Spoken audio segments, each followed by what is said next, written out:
Hello guys, mag magandang hapon po sa ating lahat. I-review ko lang po yung entry natin noong Thursday kung bakit nag-entry ako sa ganito. So first,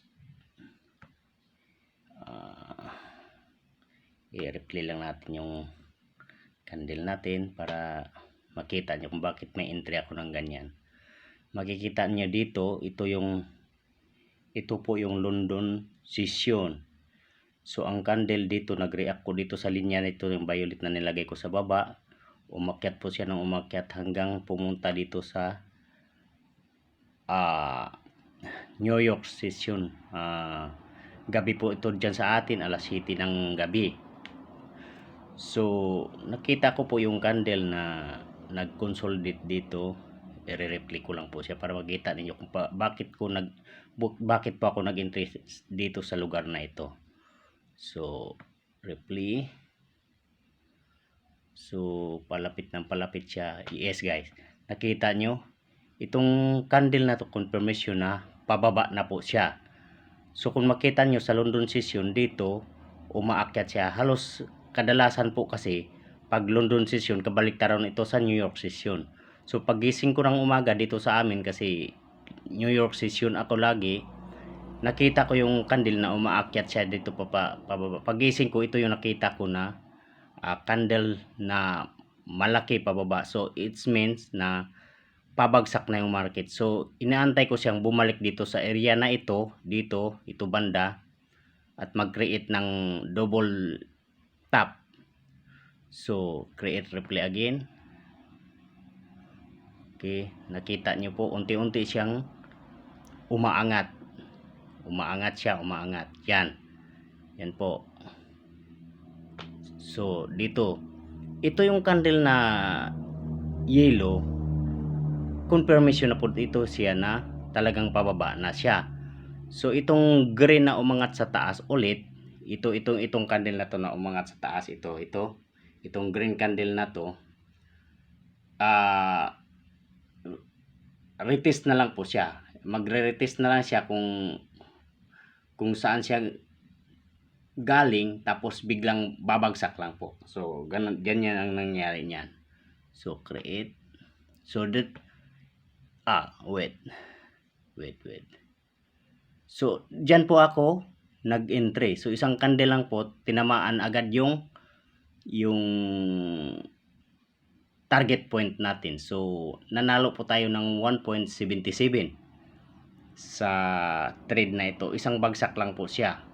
So kung natalo ako, talo ako ng $1, pero kung nanalo ka, kumbaga sa ratio $1.77. Yun po ang kagandahan sa market kung marunong ka po sa technical analysis po.